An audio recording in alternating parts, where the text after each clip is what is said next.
주님의 이름으로 환영하고 축복합니다. 우리 옆에 계신 분들과 인사도 나누시고, 혼자 계신 분들은 자기에게 잘 왔다라고 칭찬도 해주시고 격려해 주시기 바랍니다. 오늘은 성경적 선교 신학에 대해서 함께 나누려고 합니다.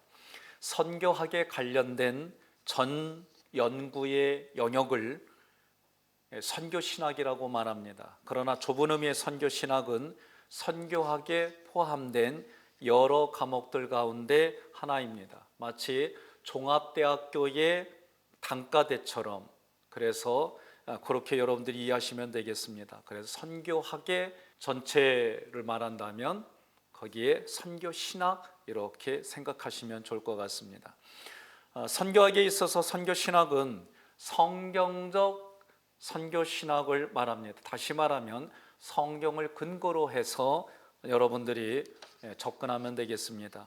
여러분들에게 교재로 나눠드린 로저 E. 헤들런트의 책은 신구약 성경에 나타난 선교의 논제들을 다루고 있습니다. 그래서 그 연구 결과를 현대 선교 사상의 논쟁점들, 그리고 선교지의 특수한 상황과 관련돼서 방향을 제시하고, 또 우리가 앞으로는 여러분들이 학생들이 한 가지씩 준비하고 발표하고 그것에 대해서 서로 토론하는 워크숍으로 함께 진행할 겁니다. 그래서 이번 주는 부득불 여러 가지 이야기들 중에 첫 번째 단원만 다루겠습니다. 먼저 구약 성경에 나타난 선교입니다. 구약 성경에서는 구약 성경에 나타난 용어들, 예를 든다면 하나님, 그리고 창조, 인간, 구속, 열국, 그리고 그 열국에서 아브라함과 만민, 그리고 하나님이 왜 아브라함을 선택했으며, 또 이런 흐름 속에서 우리가 질문과 답변을 가지려고 합니다. 먼저 구약 성경에 나타난 선교입니다. 그래서 구약 성경은 하나님의 백성의 역사를 설명하는데, 구약 성경은 신약 성경과 연관져서 우리가 역사적으로 봐야 되겠습니다. 하나님의 백성의 역사를 나타내기도 하고, 또 세계 만민들이 전개된 그러한 역사로 봐야 됩니다. 그래서 선교적인 의의가 있습니다. 더 리더라고 하는 사람은 어떤 선교학도 기독교 선교에 있어서 구약 성경에 나타난 선례들을 연구해야 하는 필요성을 회피할 수 없다라고 말했습니다. 자, 우리의 인간의 구원은 하나님께서 자기를 보여주고 자기를 나타내는 데 사용한 것이 구원입니다. 또 구약 성경은 기독교 선교를 이해하는 데 매우 중요합니다.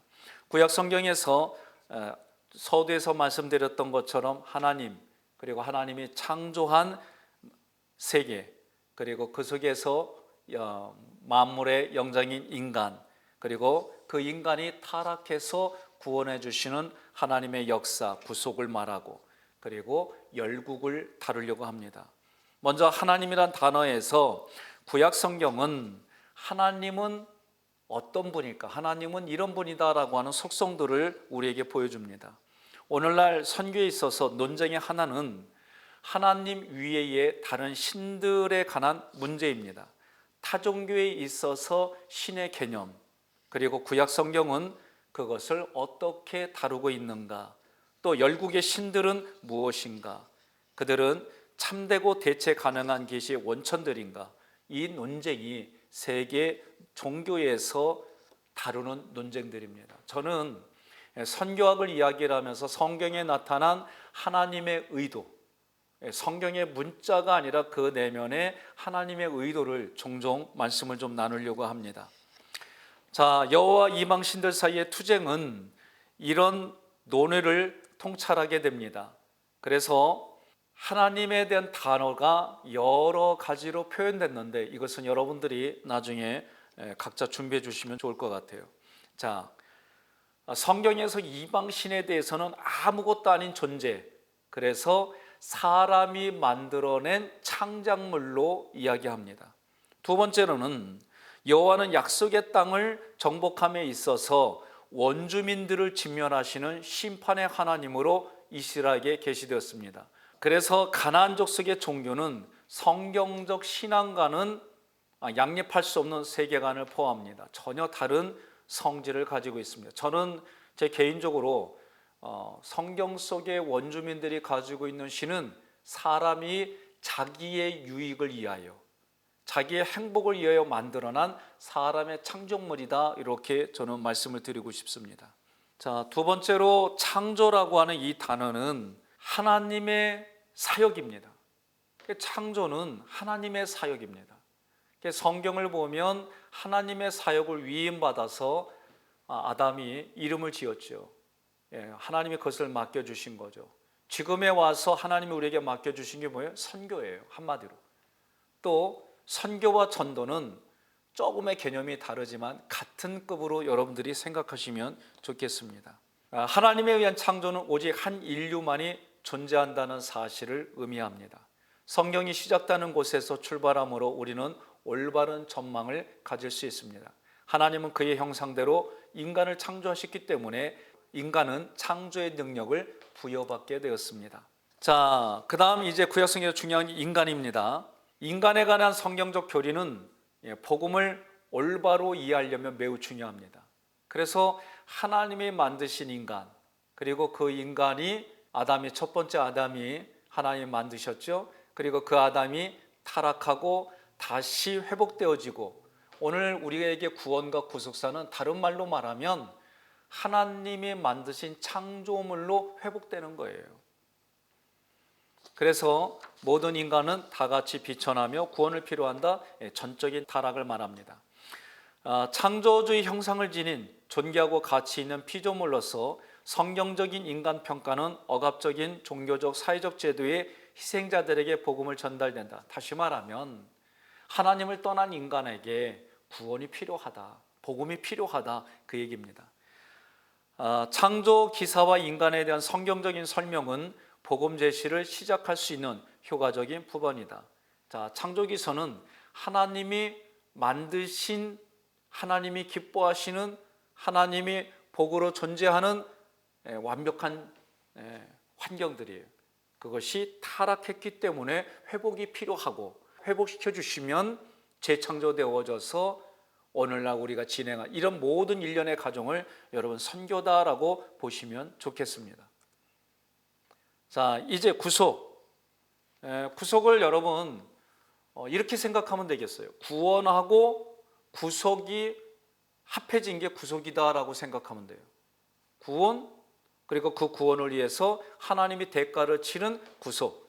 그래서 이것이 속죄, 구원과 대속을 합한 것이 구속이다라고 여러분이 개념을 정의하면 좋겠습니다. 타락한 이후에 인간은요, 불순종한 상태예요. 그래서 성경이 뭐라고 그래요? 항상 하나님 앞에 거역했다라고 그랬어요. 그래서 전적 타락입니다. 사람의 힘으로는 구원의 자리에 오를 수가 없어요. 그래서 하나님께서 구원으로 이끄신다라고 할 때에 이끌다라는 단어는요, 그물에 걸려서 어부가 끌어올린다, 그런 개념이에요. 그러니 사람 스스로는 하나님이 원하는 상태에 올라갈 수가 없어요. 어떻게 올라갑니까? 하나님이 이끌어 가야만 올라갑니다. 그래서 인간의 실패는, 인간은 외부로부터 도움이 절대적으로 필요한 존재다라고 이야기하는 거예요. 이런 점에서 하나님은 자신을 어떻게 나타냈어요? 선교의 하나님으로 이렇게 학문적으로는 보는 겁니다. 하나님은 아담이 불순종한 현장으로 찾아가셨습니다. 이것이 또 첫 선교입니다. 하나님이 무서워서 두려워서 피했죠. 그 피한 인간을 찾아가는 하나님의 모습이 선교다라고 말하는 거예요. 하나님은 피조물에게 구원을 베푸셨고 인류를 위해 구제책을 마련하셨습니다. 이걸 한마디로 하나님의 의다라고 해요. 하나님의 의가 예수 그리스도예요. 그 예수 그리스도의 의가 어디서 나타났어요? 십자가에서 나타난 겁니다. 자, 전 인류에 대해서 말하겠습니다. 우리가 먼저 구약을 이야기할 때에 뒷부분에서 하나님이 선택했다. 왜 선택했죠? 왜 이스라엘 백성이 장자예요? 동생들을 보살펴 보라고. 이스라엘 백성을 통해서 전 인류를 구원하고자 하는 하나님의 의도가 이스라엘 백성 뭘로 가져가서 율법으로 가져가서 자기들만 구원받았다는 선민 사상으로 변질됩니다. 오늘 우리에게 장자권이라고 하는 것은 예수를 믿으면 우리에게 장자권이 있다는 얘기는 나를 통해 너와 내 집이 구원을 받고 나를 통해 우리 모두가 구원을 받는 것을 말하는 거예요. 자, 하나님의 주권은 인류에게 구원의 실현 가능성을 제공하여 선교를 주도하십니다. 자, 이스라엘 가운데서 하나님의 활동은 이스라엘 통해 전 인류 가운데로 행하시는 거예요. 구약 성경은 결코 배타적으로 히브리인만을 위한 계시가 아닙니다. 이스라엘 백성을 통해서 이웃의 모든 백성들을 구원하려고 하시는 하나님의 계획입니다. 자, 두 번째로 아브라함과 만민, 하나님께서 아담을 통해서 계속해서 하나님이 일하시는 거예요. 하나님이 그 만민을 향한 하나님의 모든 계획들이 점점점 넓어지는 걸 여러분들이 먼저 인지하고 이번 장을 들어가겠습니다. 창세기 10장은 홍수 심판 이후에 어떻게 인류가 다시 땅 위에 번성되어지는지 기록했어요. 노아의 후손의 새로운 계보는 홍수 후에 하나님이 노아와 맺은 새 언약입니다. 자, 이러한 구약이 예수님이 오셔서 다시 새로운 언약이 체결되어집니다. 노아하고 함께 맺은 언약은 계속해서 모든 세대에 보편적으로 유효한 약속입니다. 창세기 10장은 인간 사회 발전에 있어서 하나님이 주도권을 쥐고 계신다는 증거입니다. 인간은 누구나 평등하게 하나님의 피조물이며 하나님의 자비로우신 관심과 축복의 대상들입니다. 자, 이렇게 하나님의 은혜와 사랑이 흘러가지만 타락한 인간은 하나님을 가까이 하기를 원하지 않습니다. 이것이 창세기 11장의 바벨론 심판에 대한 얘기입니다. 이때에 모든 인간의 언어가 다양하게 바뀌어지면서 생각도 나눠지고 같은 언어를 쓰면서 그들이 나누어지는 걸 보게 됩니다. 바벨탑 사건은 영적인 뿌리가 뽑힌 채 세속적인 인간 사회를 건설하려는 인간의 시도에 대한 하나님의 진노를 보여주는 거예요. 하나님이 보여주는 진노가 뭐예요? 하나님의 자리에 있는 거예요. 여러분과 제가 저도 가급적이면은 진단이라는 단어하고 판단이라고 하는 거를 좀 구별하려고 그래요. 저도 판단이 올라와요. 판단이 올라오는 건 뭐예요? 나는 옳고 너는 틀렸다는 거예요. 자기 의의를 드러낼 수밖에 없어요. 진단은 살리려고 하는 거예요. 의사가 판단해? 아니요, 의사는 진단이라는 단어 써요. 왜요? 병을 고쳐서 살리려고 하는 거예요. 우리의 생각도 마찬가지입니다. 그런데 자아중심으로 우리는 너무나도 뿌리 깊게 돼 있어요. 그래서 자아실현을 위해서 우리는 공부해 왔어요. 자아실현이 세상의 번성입니다. 자기 실현이 대부분 다 그래요. 성경은 자기 실현을 하려고 공부하고 인생을 살아온 사람에게 자기 실현이 아니라 자기 부정을 하라고 그래요. 그러니 힘들 수밖에 없습니다. 바벨탑 사건의 문제는 죄에 빠진 인간이 처한 보편적인 곤경입니다. 왜냐하면 하나님과 멀어지는 거예요. 오늘날 코로나 바이러스 감염증 19로 인해서 온라인으로 바뀌니까 어때요? 편해요. 편해하는데 대가를 치르려고 하는 게 없어요. 어느 날 각 개인들이 이제 이와 같은 일이 이루어지면 이것을 이길 수 있는 신앙의 힘들이 얼마나 많습니까? 많지 않아요. 대부분 이것도 결국은 하나님과 점점 더 멀어지는 일이 될 수밖에 없습니다. 창세기 11장은 구원의 개념에 대한 올바른 이해를 위한 중요한 배경이 되는 성경적인 심판의 교리에 관한 일면을 보여줍니다. 자, 이런 가운데서 하나님이 아브라함을 부릅니다. 보편적으로 하나님과 멀어지는 관계 속에서 하나님이 아브라함을 택합니다. 자, 아브라함을 택하는 것을 오늘 저자는 선교라고 하는 관점으로 보았어요. 하나님께서 아브라함에게 두 가지를 약속합니다. 내가 너로 큰 민족을 이루리라. 땅의 모든 족속이 너로 인하여 복을 얻을 것이다. 구약 성경 한 민족 이스라엘을 다루지만 하나님께서 그의 약속을 성취하셨을 때에 열방에게도 이것이 흘러가는 거예요. 중요한 건 아브라함에 대한 약속이 누구에 대한 약속이? 메시아에 대한 약속이에요. 아브라함이 이거 두 가지를 다 성취했나요? 성취하지 않았어요. 결국은 이건 뭐예요? 점점 제가 이 선교라고 하는 걸 이야기할 때 결국은 예수 그리스도를 보여주고 예수 그리스도 나타내는 증거로 여러분과 제가 모든 결론이 가야 돼요. 이게 선교입니다. 복음을 증거하고 복음을 제시해서 결국은 남는 게 예수를 남게 하는 거예요. 자, 아브라함은 특정한 동시에 보편적으로 나타난 인물로 보았습니다. 자, 이 아브라함을 선택하시고 하나님이 봉사라는 단어를 쓴 이야기들을 오늘 다루려고 합니다. 하나님이 열방 가운데서 아브라함과 이스라엘 백성을 선택해서 그들에게 어떻게 해요? 제사장이라고 하는 직분을 주신 거예요. 성경에서 선택교리라고 하는 것은 다른 쪽에서는 예정이다라고 하는 관점으로 접근해도 되겠습니다.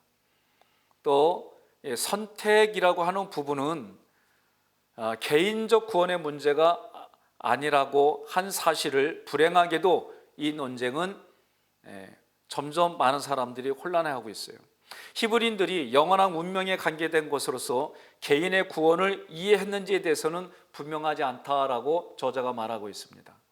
자, 선택은 성경적 교리입니다. 아브라함에게 있어서 하나님의 은혜를 받을 만한 공로가 전혀 없었어요. 우상 지배에 있었어요. 내세울 게 하나도 없어요. 하나님이 하나님의 은혜로 자의적으로 택하셨어요. 하나님이 택하신 게 뭐예요? 하나님이 주시는 그러한 직분, 그 직분을 감당하라고. 이거를 직무라고 얘기를 하죠. 하나님이 나에게 직무를 주시기 위해서 직분을 주셨어요. 이 직무를 감당하라고 하나님이 나를 선택한 거예요. 여러분과 제가 예수 믿었다는 것은 내 힘과 능력으로 믿은 게 아니에요. 여러분과 제가 의식은 예수를 믿게 하셔서 하나님이 나를 쓰시려고 예수를 믿게 하신 거예요. 그래서 우리 몸은 그릇이에요. 이 그릇 안에 성령이 내 안에 내주하셔서 하나님이 우리에게 맡겨주신 게 뭐예요? 그게 바로 선교예요. 그게 전도입니다. 좀 더 다른 말로 말하면 나를 통해서 예수를 증거하는 거예요. 이런 부분으로 오늘 우리가 생각합니다. 그리고 이것은 하나님이 나를 선택한 게 우리에게는 특권입니다. 그리고 그 특권에 대한 책임이 있습니다. 자, 이제 봉사라고 하는 부분입니다. 자, 이스라엘은 여호와를 섬길 의무가 있어요. 이게 봉사예요. 하나님이 이스라엘을 선택한 목적은 이방 민족을 구원하라고 하는 거예요. 이게 이스라엘 백성이 하는 봉사예요. 여러분과 제가 하는 봉사가 뭐예요? 누구를 도와주는 것이 이게 목적이 아니에요. 하나님을 섬기게 하려고 그 사람에게 자존심도 숙이고 내가 가지고 있는 그런 스펙도 내려놓고 그 사람을 섬기는 게 이게 다른 면에서는 봉사예요. 그래서 하나님의 진리를 전하는 도구가 이스라엘이었습니다. 그래서 이스라엘의 봉사는 선교를 전제로 해요. 그래서 내가 누군가에게 봉사한다라고 그러면 대가가 치러지죠. 시간도 가죠. 육체적으로도 도와야 되죠. 물질도 도와야 되죠. 내가 가지고 있는 지적인 것도 도와야 되죠. 이 모든 게 오늘 여기서는 봉사다라고 말하는 겁니다. 그 전제가 뭐예요? 선교. 그 전제가 뭐예요? 전도입니다. 자, 선택과 봉사에 있어서 이방 종교와의 관련입니다. 자, 이스라엘은 수많은 종교와 신들을 가지고 있는 다원론적인 시대에 살고 있어요. 가나안 땅에 가보면은 하나님께서 모세의 오경을 통해 뭐라고 그래요? 그 땅에 가거든 하나님을 잊지 말라는 거예요. 하나님을 기억하라는 거예요. 그 하나님이 어떤 하나님이에요? 애굽에서 구원해낸 하나님. 오늘 우리도 하나님을 잊지 말고 기억해야 돼요. 어떤 하나님? 세계에서 죄로부터 나를 구원하신 하나님을 잊지 말라는 거예요. 그럼 오늘 우리 눈에 보이는 우상이 눈에 보이는 물질만 우상이에요? 아니요. 우상의 최고봉은 뭐예요? 내 내면의 자기를 실현하려고 하는 자아입니다. 이스라엘의 예배 행위는 그 민족들 한가운데서 여호와 하나님에 대한 끊임없는 선포의 기능을 담당했어요. 어떤 상황이 됐어도 선포하는 거예요. 오늘 전염병이기 때문에 많은 교회들마다 힘들어합니다. 그러나 중요한 건 뭐예요? 누군가는 그 자리를 지켜야죠. 전염병이기 때문에 성도들이 두려워하고 염려해도 그 교회의 목회자는 지켜야죠. 저는 우리 장로님들에게도 이 자리는 우리 지켜야 되지 않겠습니까?